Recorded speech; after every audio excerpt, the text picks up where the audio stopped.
Morning to everyone. Today we'll discuss the last portion. We are coming up population dynamics and the effective population size of wild animals in captivity, zoo, or natural habitats. So here, so first of all, population dynamics means it is the studies about the analysis of the changes in numbers of animal in wild population at a particular time. Means how the wild animal population is changing in the populations. However, it is not a very simple one to estimate this particular information because the growing members in the population starts breeding, attaining adulthood. Means there is keep on increasing and there may be some mortality. And so the population, today you may count the population, tomorrow it may change. In such conditions, the growth rate in population is just like a compound interest. As you know, compound interest means the interest on the interest.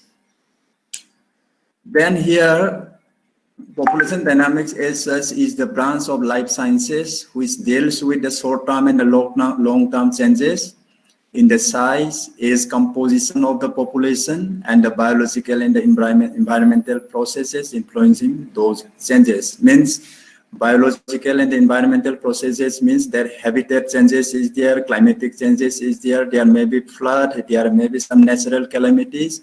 Due to that, the wild animal populations maybe keep on changing. Then these population dynamics are under the influence of four variables, that is population density or ecological population, population dispersion, age distributions, and population growth in terms of size. One by one, we will discuss.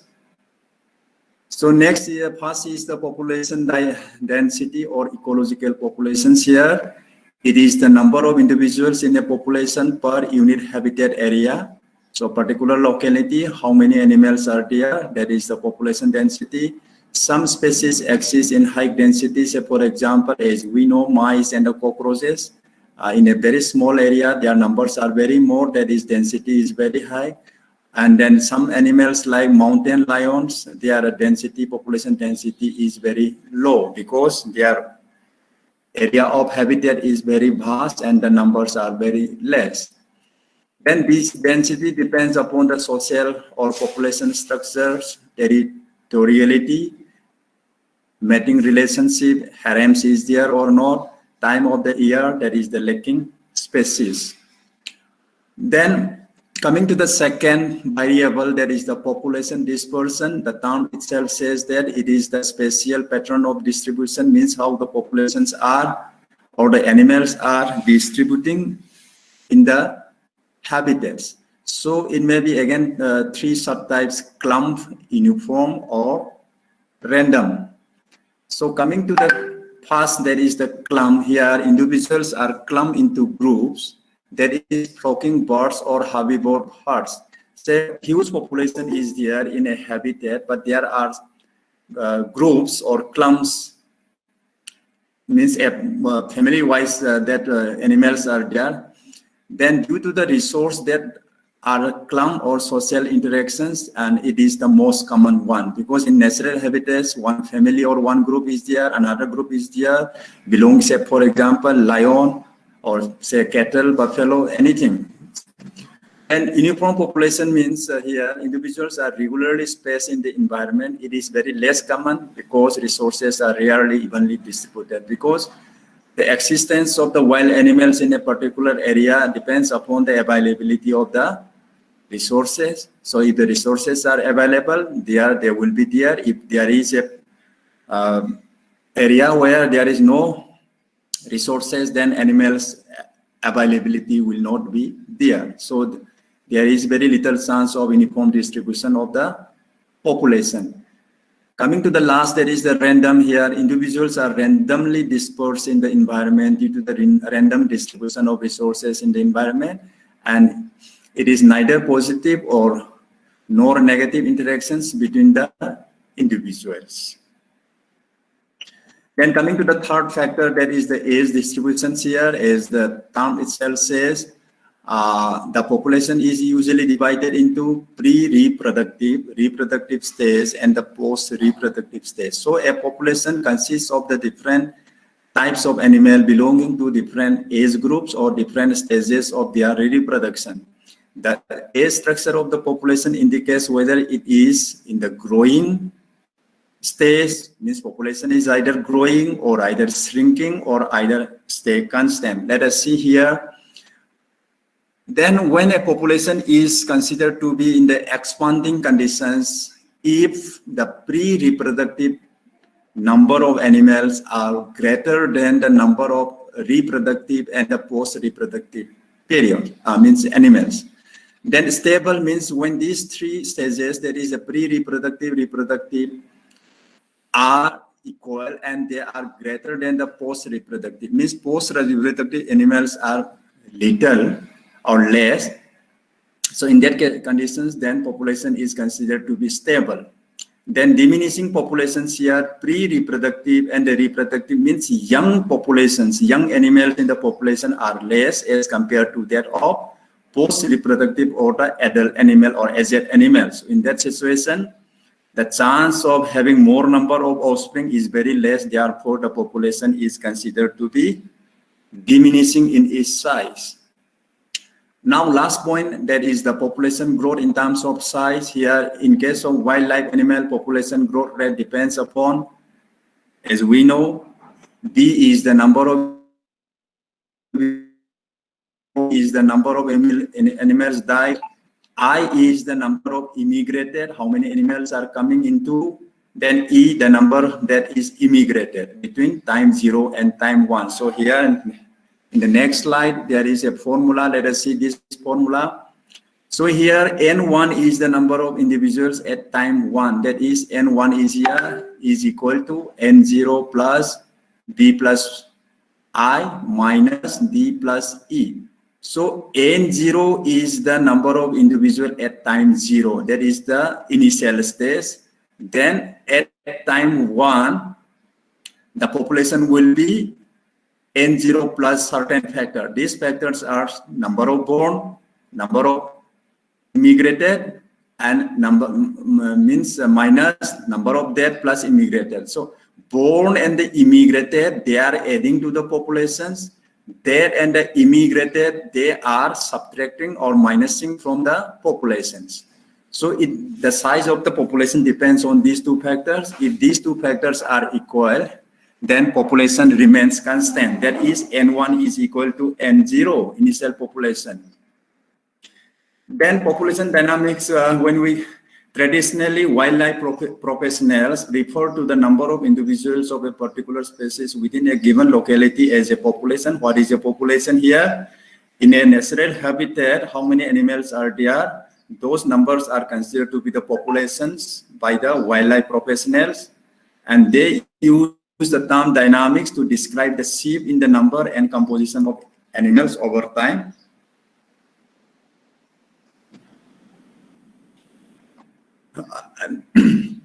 Then, for example, white-tailed deer populations rose in South Carolina from 260,000 to 350,000 during 1970 to over 1 million in 2009. Means how the population size is changing, that is in terms of their number as well as their composition.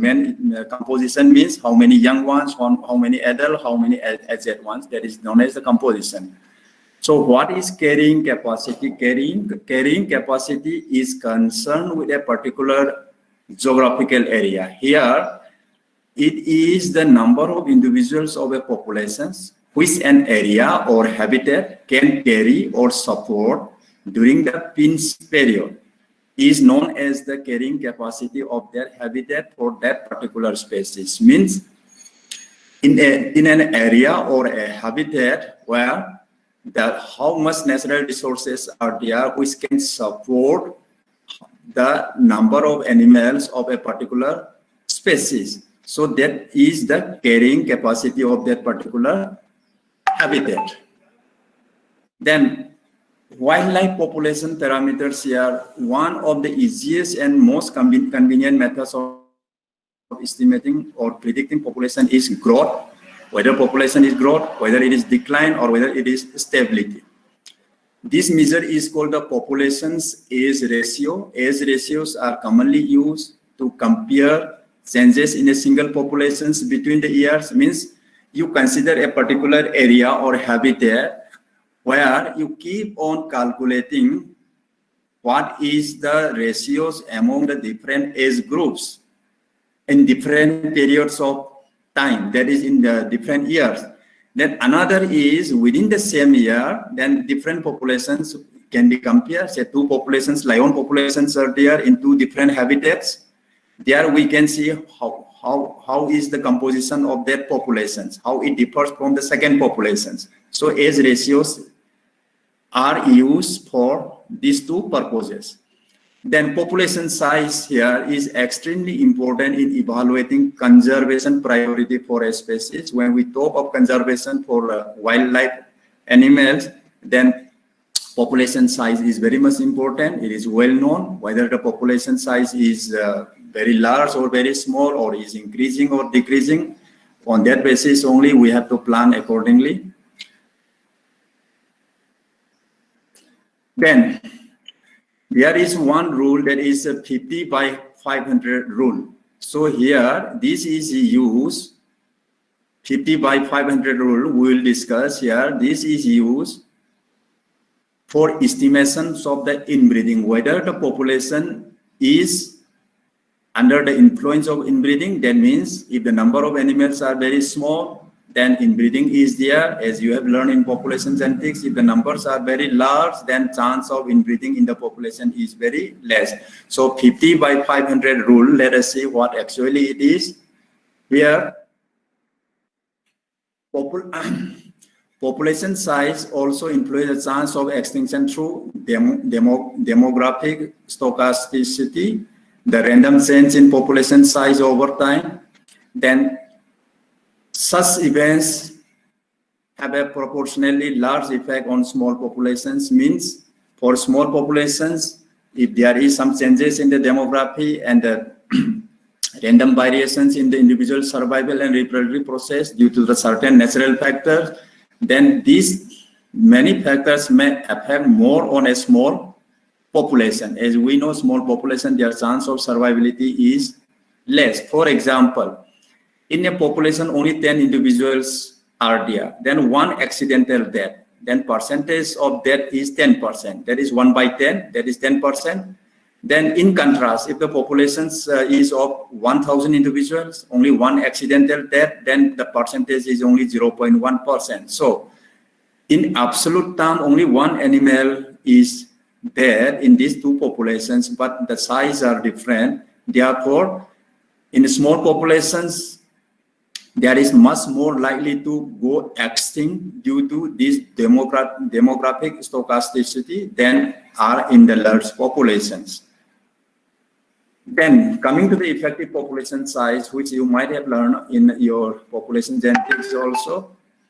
So this effective population size is denoted by capital N small e. This NE helps us to quantify how a particular population will be affected by drift or inbreeding. Drift means your random drift, genetic drift, which you might have learned, that is the random change in the gene frequency. Then inbreeding means mating between the related individuals due to the small population size.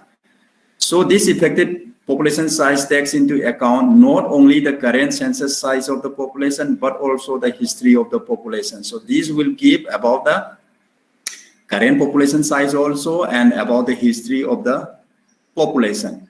Now this effective population size in terms of population genetics, which you have already learned, the concept of effective population size was introduced by American geneticist Sewall Wright. He introduced this one. So how he defined it is the number of breeding individuals in an idealized populations that would show the same amount of inbreeding as the population under considerations. Means there is one imaginary population or idealized populations there, how much inbreeding is there and how much is there in the real or actual populations. So in this way, a population may be having many males and many females, many young ones, many aged ones. So they are the breedable animals. They are doing this breeding. Then when they are doing this breeding, there may be inbreeding or there may be no inbreeding. So in that way, then in the idealized population, what we are assuming is how many breedable animals, if they are kept in the ratio, say for example, 10 males are there, 100 females are there. Then what is the possibility of having inbreeding? Then in case of the actual population or real populations, there may be many males and many females. Then how this inbreeding is occurring in that population also. So in that way, let us see this example for more clarifications. That is, in the actual populations, we have 50 animals experiences the effects of the drip at the same rate as an ideal population of 20 animals. So in the idealized populations, there are only 20 animals, they are there, but the rate of inbreeding which is occurring or happening in the 20 animals of the idealized population is equivalent to 50 animals present in the actual populations. So the population has a drip effective size of 20, means your actual population of 50 animals in terms of effective population size is only 20. Only 20 animals we consider that. Then here we have two types of effective population size. One is inbreeding effective size, another is variance effective size. I will show you the calculation also. What is the difference here? Let us see first.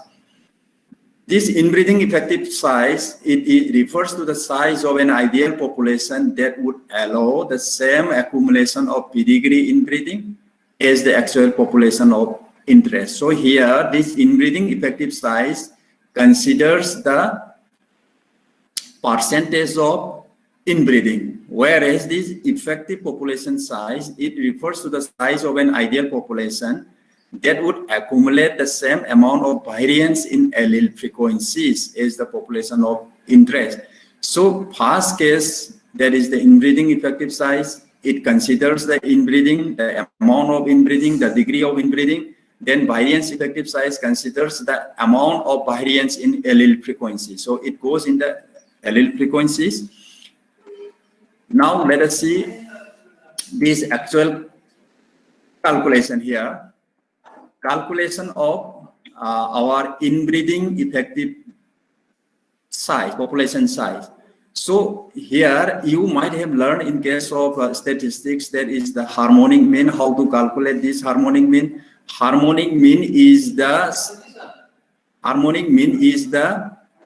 sum of these reciprocals. Here is the reciprocal. This is reciprocal, right?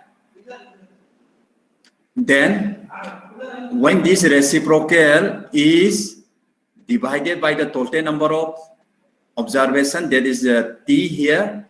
So these reciprocals of the reciprocal is the harmonic mean. So here how we calculated this inbreeding effective population size here.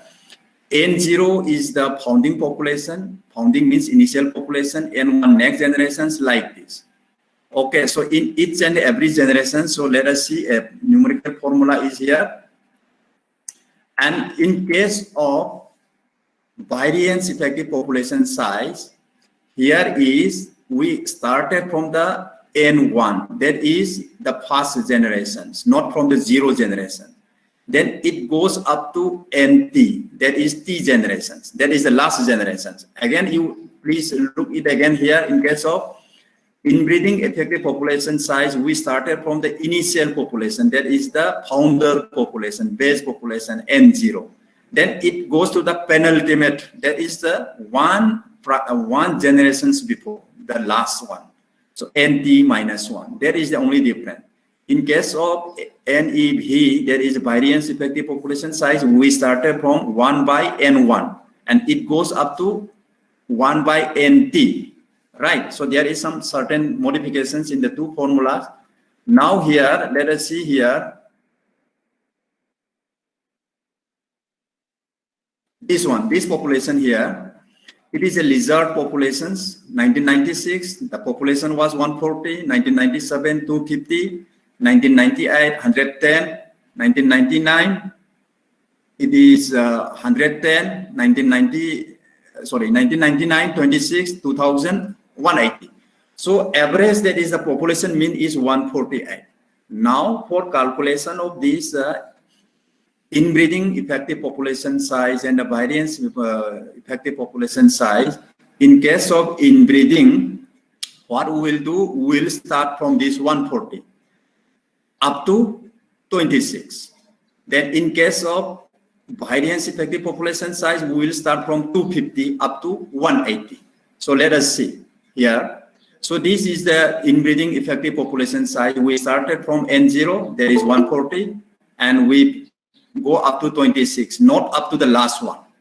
Then it is coming 69.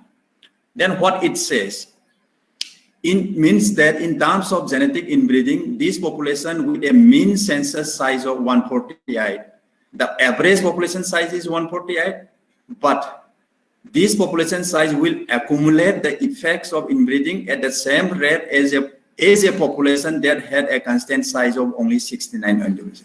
See, in the real life situation, there are on an average 148 lizards, on an average. But the rate of inbreeding is equivalent to only 69 individuals having in each and every year. So see, this is the effective population size. How many individuals in the populations they are affected in causing this inbreeding.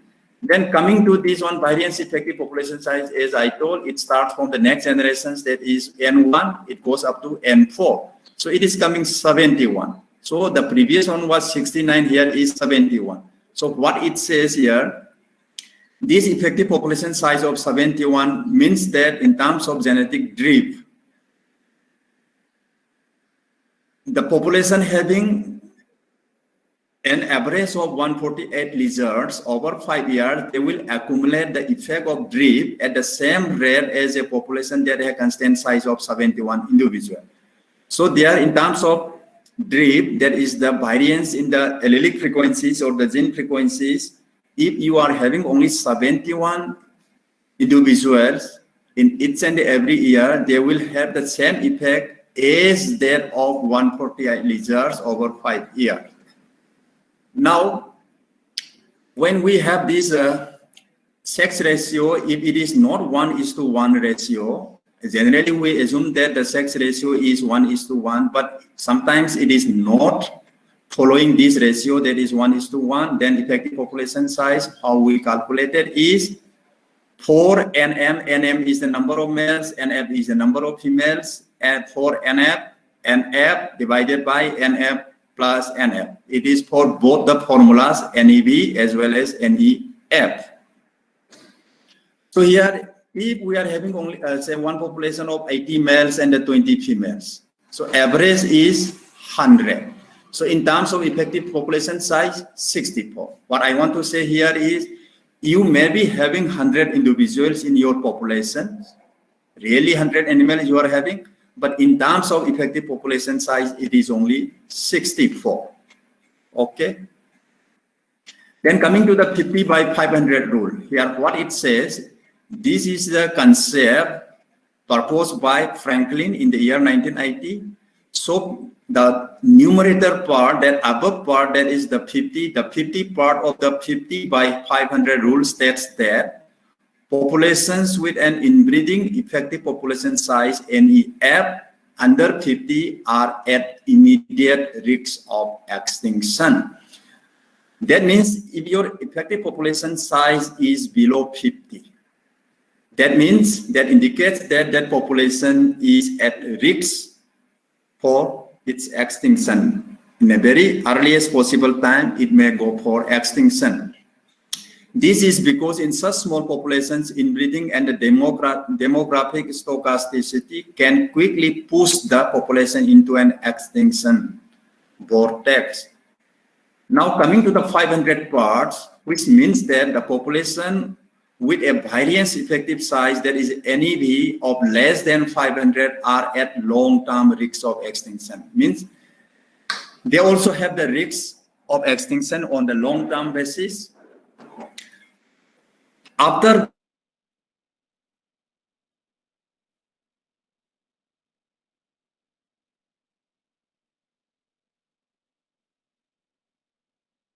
variability. If the variability is not there, any climatic changes or any environmental changes may wipe out all of those populations, because if the population is having a lot of variations, some animal may be very susceptible to the climatic changes and some can resist the climatic changes. Those resistant animal can reproduce its own populations. But here the variability is almost lost. There is more uniformity among the populations. That means all the individuals are having similar genotypes.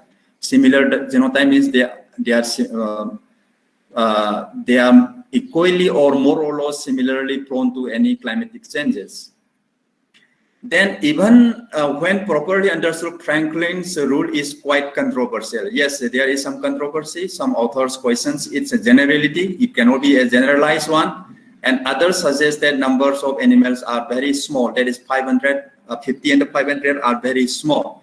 So for example, Lande 1995 suggested that any population with variance effective populations size less than 5,000. So instead of 500, they suggested 5,000 will be subject to strong genetic drift.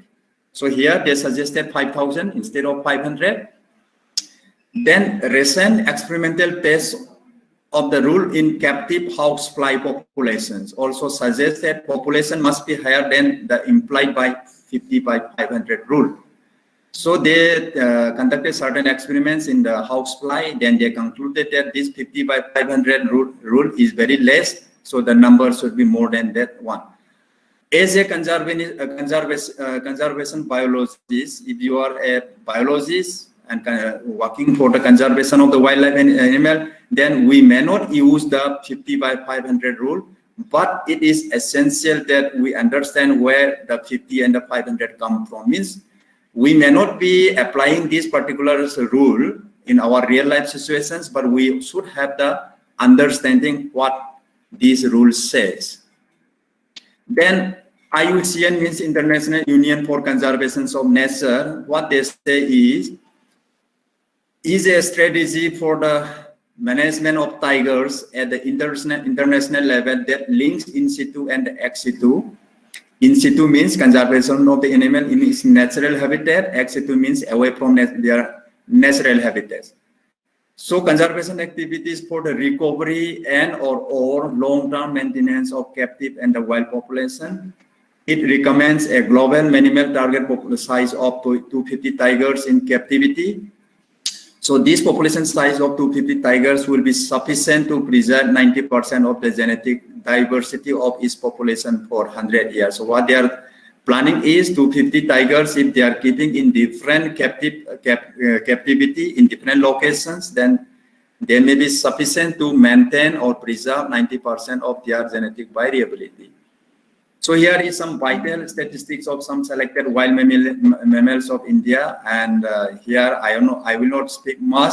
I will be giving this information to you people. Here is some adult weight, their lifespan, some background knowledge you should have, but it may be difficult to remember, and it's under every figures. It is all for this wild animal.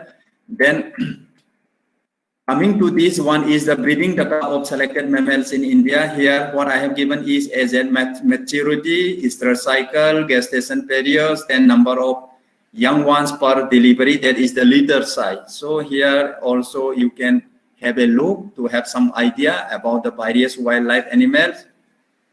And I am finishing here. And this, then here one interesting one is here.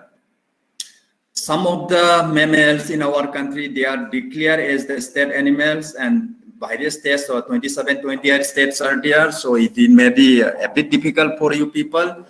But let us see here for our own states, like say Meghalaya, their national state animal is binturong. And then for Nagaland, it is the clouded leopard. Okay. And then other states are also there. You can have a look. Then for Mizoram, it is the golden cat, is considered as the state animal. Then here for Assam is the one-horned rhinoceros. Then for Arunachal Pradesh is the takin. Then for Manipur, last here in the 27 serial number, it is a Thamin. There is a one brown antler deer, which is only available in Manipur throughout the world. Okay, this is the end of your slide. I will give you people 5 minutes time gap. Then I will go to the next slide. So you can have some water or tea, right? So I am giving for 5 minutes or 6 minutes gap for your. So I will go and then thereafter to the next class. Okay.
और चाहे तो हो जाएगा sir में हो जाएगा copy sir सारी जगह बटा के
Okay, are you ready?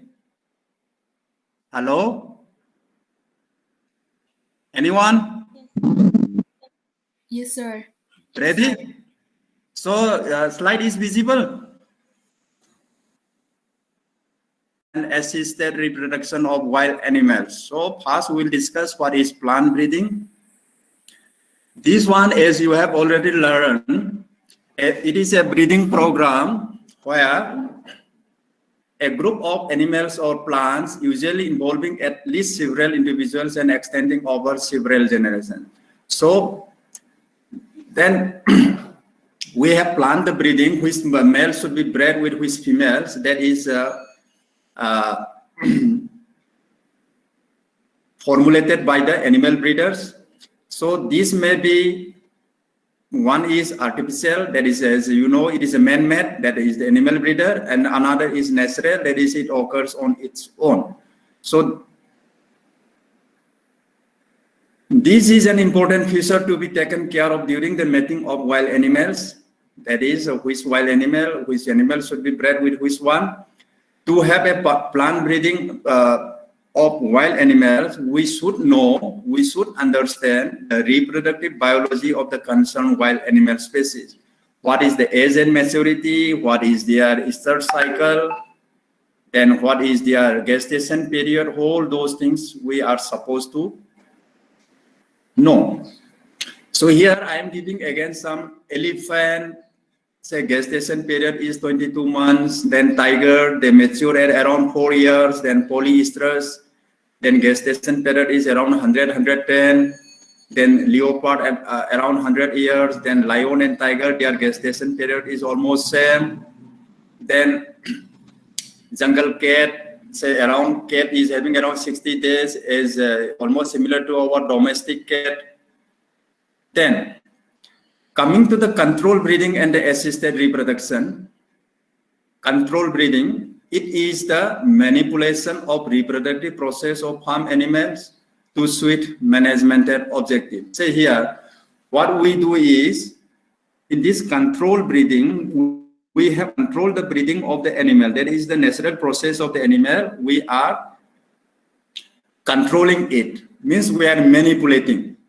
Some other things we are adding in their breeding program. So it enhances the accurate record keeping on animal performance, and control breeding experiments are carried out using artificial insemination. Say artificial insemination is a natural process.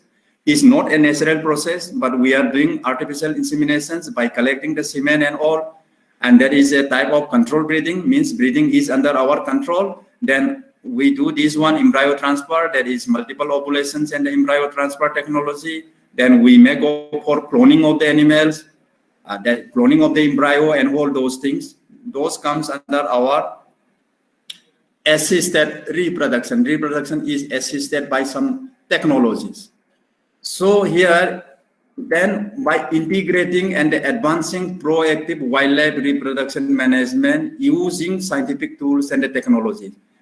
Using scientific tools and technologies means we are going for semen collection, evaluation for their cryopreservations, then embryo sexing, embryo cloning, then super ovulations. All those are the essential steps for sustainable wildlife breeding and the conservation. And a controlled breeding plan can be accommodated within the natural range of the species, means in its own habitats. There also we may do this controlled breeding, or outside the natural range of species, that is known as captive breeding or ex situ conservation. So this controlled breeding program within the natural range of the species, it is here once established, we can go for intensively managing the breeding stations within or close to the natural habitat here. Such setups have helped us in a number of conservation breeding and reintroduction program. Reintroduction means reintroduction to their own natural habitats. So then outside the natural range here, controlled breeding programs are mainly established in zoological facilities, which is needed because of habitat loss, that natural habitat is lost, political and economical instability of the country, and then to educate the general public. So zoos, most of the time zoos are used for education of the publics and to bring awareness about the animal behavior and all. So such controlled breeding plan are called as captive breeding or ex situ conservation. So now we'll discuss what is captive breeding. It is the process of breeding animals outside of their natural habitat. For example, in zoos, we are doing this breeding of the animals. Then some of the endangered wild animals we are maintaining in the zoos, and to increase their numbers. And to increase their numbers, we are using or applying many biotechnological tools like collection of semen, cryopreservation of the semen, and multiplications and all. So it is important because it brings captivity in the animals and represents a last chance to preserve a wild species. So by keeping those animals, if they are in their natural habitat, there is very high chance of losing that particular wildlife species in its natural habitat if they are keeping or maintaining in captivity in the zoo animals and all, their chance of survivability is more.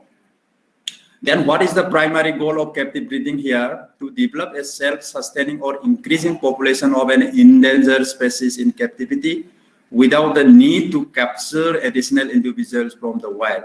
Means once these endangered wildlife species are kept in the zoo, that is under the captive breeding, then we don't need any more of this animal to capture from the natural habitat. Whatever is there with us in the captive breeding, they can be used for its propagations. Once their numbers are more, then we can again reintroduce into their natural habitats. So here, what are the advantages of captive breeding? Fewer animals, very few animals need to be caught in the wild and transported to the zoos. Then this will reduce pressures on wild stock, so lessening the chance of extinction. Means if the resources in the wild conditions in its natural habitats is reduced or is very less, if more number of wild animals are there, there will be a competition for the food, availability of the food and all. Then due to the lack of the availability of the natural resources, the chance of survivability of that particular wildlife species is less. Therefore, some of them may be caught and kept in the zoos. So that way, the competition will be reduced. Successful captive breeding allows the possibility of the species being reintroduced back into the wild once the numbers are increased in the captive breeding systems, that is in the zoo and all, that extra or surplus animals in the zoo can be reintroduced in its wild conditions. Then what will be the population size of the captive breeding? Generally, by getting very few animals, there may be chance of inbreeding. So we should have a sufficient genetic diversity. So that means the number of animals that are necessary to start the breeding. So once we have started a captive breeding program for a wild species, then we should have minimum number of animals to preserve their genetic diversity.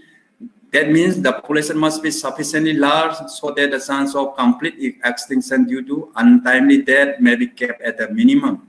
So we should have sufficiently large population in the captive breeding also. Then it should be large as enough to maintain the maximum possible genetic diversity. And as we know, this genetic diversity cannot be achieved simply by increasing the numbers alone. We have to see their sex ratio, their age compositions. So because of many species vary in terms of sex ratio, breeding pattern, population fluctuation, etc. So many factors are playing. So simply by increasing the number alone is not the criteria to maintain the genetic diversity in the population. So then what are the stages in the captive breeding? What we should do is first is the choice of the founder population. Founder population means your initial population, how many animals are required and all. Then this animal we have to grow, that is their number should be multiplied. Then once multiplied, they should be maintained in the captive. Then once they are well matured, they should be reintroduced in their natural habitat. Then once introduced in the natural habitat, again, we have to take care of their survivability in its natural habitat, whether they are able to survive, and all that has to be taken care. Then success stories of captive breeding here. Most recent captive breeding success stories include the California condor, black-footed parrot, golden lion, tamarin, and red wolf. So in order to survive once released, animal must be taught basic survival skills in the captivity. Means once you have multiplied that sufficient number in your captive breeding, then those animals should be given the training of their survival skills like hunting for their prey and all those things should be there. And then only these animals that is in your captive breeding can survive in its wild condition, that is in their natural habitat. Then captive breeding program have proven successful. Say for example, in case of black ferrets, in the year 1986, there were only 18 animals were left, but it was brought back to 500 in the wild. Then Arabian oryx here, it was brought back from extinction in 1972. It was almost extinct. Then now it becomes a population of 1,000 in the deserts of Middle East. Then what are the disadvantages of this captive breeding is genetic diversity is reduced, fewer breeding partners.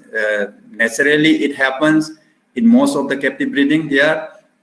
Then some species born in captivity, then there is one limitation is may not be able to release into the wild as they would not cope up. They cannot hunt for food efficiently. Means their survivability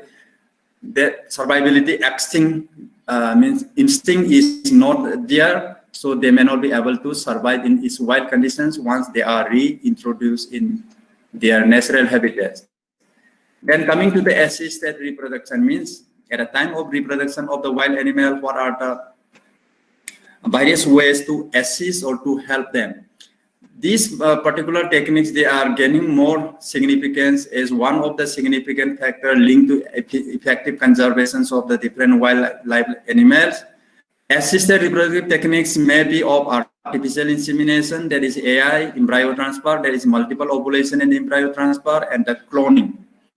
Now coming to the artificial insemination here, so it may be applied starting from the honeybee to elephant, and it is a significant reproductive technology, especially used in the captive breeding of wild animals like tiger, lion, elephants, and chimpanzees.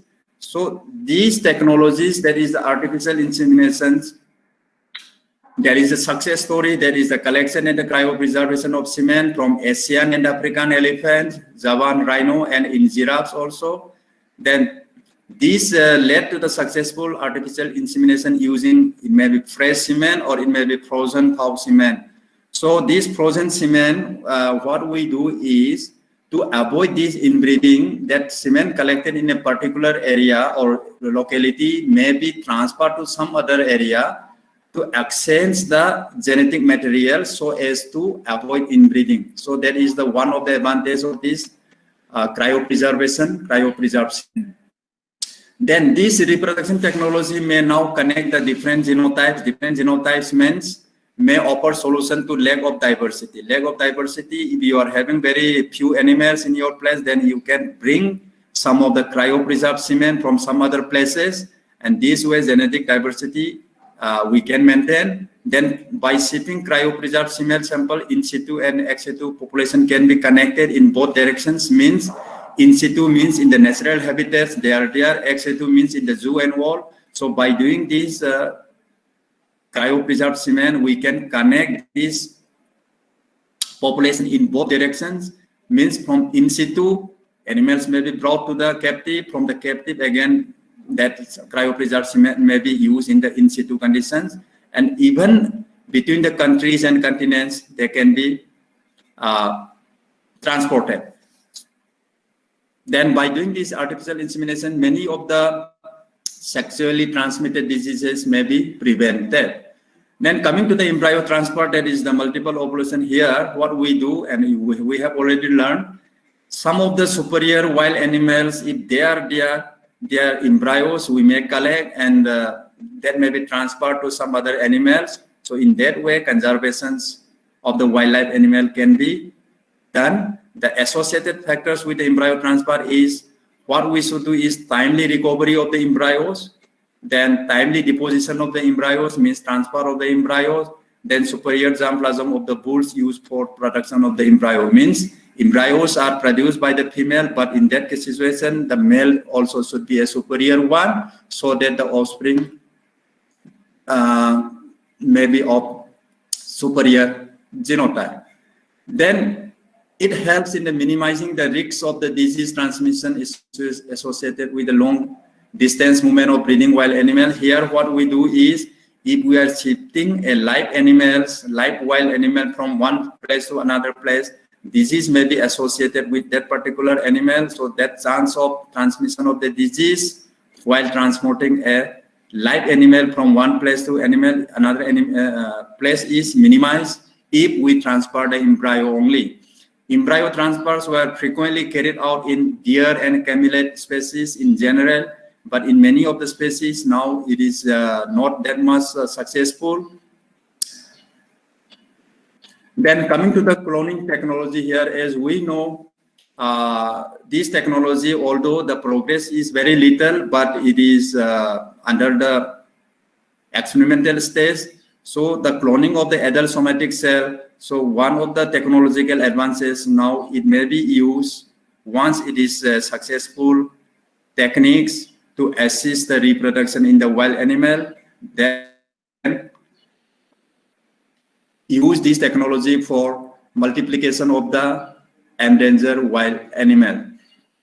So here, majority of the clone embryos may perish before reaching the full time. Some disadvantages are there still. This one particular technique, that is the cloning technique, is in the process. As we know, many of the clone animal, their survivability rate is very poor. Even if they are survive, they are not having that much success in their reproduction. Their reproductive efficiency is reduced. So then future of controlled breeding and the assisted reproduction here, viable semen bank may be established to enrich any isolated population in the future. So we may establish a viable semen bank so that it can be used in different places to avoid decreasing in genetic diversity. Then other technologies such as short sex short spermatozoa, that is Y chromosomes carrying gamete or X chromosome carrying gamete, if that can be done successfully, then we can also decide which type of sex we want. So this has been demonstrated for Asian and African elephants, southern white rhino, and the black and Indian rhino here. That was only demonstrated, and in a very commercialized way, they are still yet to be used in the conservation policies of different wildlife species. Then here, achievement of the higher numbers of female birds after AI with sex-sorted semen. This would boost enormously the sustainability of the breeding program, especially with long-lived animals such as elephant and the. So this is the end of your this plant breeding, control breeding, and assisted reproductions. Now, two things are left. That is the conservation, breeding for conservation of wild animals. So tomorrow morning at 9, I will take that part. So probably tomorrow I will finish your theory portions. Then next week, I will demonstrate some of the practical classes in the slides, and I will provide you some numericals which you have to solve by yourself. Okay, for today, I am winding up your class here. Okay, thank you all of you for attending the class, and stay safe and be careful yourself from your surroundings there from this pandemic. Okay, bye all of you. Thank you. Thank you, sir.